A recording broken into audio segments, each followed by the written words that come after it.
новом сквере Витан в микрорайоне Борчокрак в крымской столице теперь постоянно многолюдно. Дети на аттракционах, молодежь на качелях и спортивной площадке, мамы прогуливаются с колясками. Открытый на прошлой неделе сквер местные жители ждали очень давно, но этот праздник омрачился массой недочетов, которые видны уже с первых дней.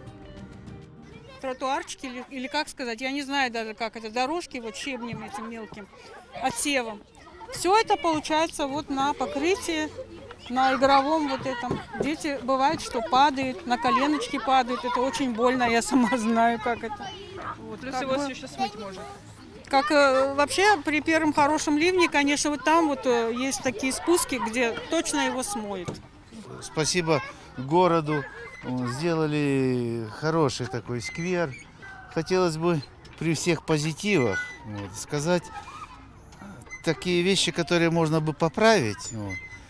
Качели рядом абсолютно, на цепях, и цепи начинают раскачиваться и цепляют друг друга. Вот есть даже уже, оно, конечно, новое, есть следы на самих качелях, как побиты. И вот они, следы уже на досках. Вот. Это опасно. Парк очень нравится. Ну, есть, конечно, какие-то минусы, но а так, в общем, очень хорошо. Для детей очень удобно. С качелями чуть-чуть неудобно. И вот эти вот крошка, видите, она сыпется. Вот это действительно. А так все хорошо остальное. Больше всего вопросов у местных жителей к безопасности в сквере. Один из минусов этого сквера, что зона с аттракционами для самых маленьких детей расположена ближе всего к проезжей части. Заграждений здесь нет, поэтому за маленькими детьми здесь нужен глаз да глаз. За неделю с момента открытия сквера с конструкции уже слезла краска. Ну вот смотрите, все перекладинки этой конструкции деревянные, видите, они все с трещинами. Это через буквально месяц, может быть, это все разлетится. Детские площадки, которые мы уверены, что они не пройдут ни одну экспертизу, они опасные, они низкого качества. Конечно, дети, увлекаясь игрой, о безопасности не задумываются. Для них сквер – это новое место для развлечений. Мы после школы идем сюда. Да. Мне нравится корабль. Играться там, догонялки играть, прятки. И мне эта площадка нравится. Понравилось больше всего вот эта вот местность. Этот аттракцион? Ну да. Мы после уроков и перед уроками сюда заходим.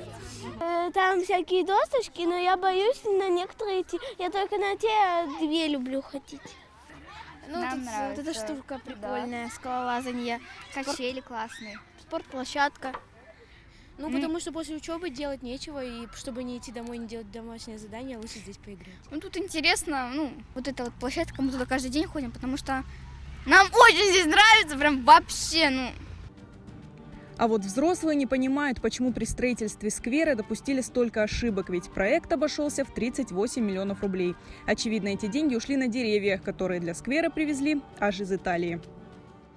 Собственно, деревья из Италии привезли. Ближе не нашли, что ли? Ну, с Италии привезли деревья. В общем, в стране, по-моему, все растет. Сквер жителям микрорайона Борчокрак построили не просто так. Жители участвовали в конкурсе, проведенном администрацией города, и стали одним из 4 районов, которые обещали облагородить в рамках программы на средства от правительства Москвы. Запрос сделан в интернете. Что вы именно хотите видеть? Ну, конечно, люди указали, что фонтан, так как мы микрорайон фонтаны. Потом качели, спортивные площадки, озеленение, там, где чтобы могли пенсионеры посидеть, мамы с колясками. Так как у нас нет дорог, дети не могут кататься на велосипедах, на самокатах. Но пожелания жителей так и остались в воздухе. Проект с ними никто не обсуждал. Скамейки, они в виде бетонной просто какой-то плиты, и сесть на них неудобно, даже ноги поставить некуда. Вот. Нету спинки, то есть пенсионер, который придет и захочет расслабиться, сесть, он не сможет этого сделать. Активисты неоднократно обращались к властям с просьбой обратить внимание на недочеты. В момент строительства всего этого мы уже это видели и просили администрацию, обращались. У нас 20 обращений в администрацию к Демидову по поводу этого сквера. Приезжал несколько раз, улыбался и говорил, что такой проект. Вот я хожу, у меня пакетик с отсевом, я хожу по совещаниям, я показываю этот отсев. Позавчера было совещание у Демидова. конкретно я говорю, что он сказал.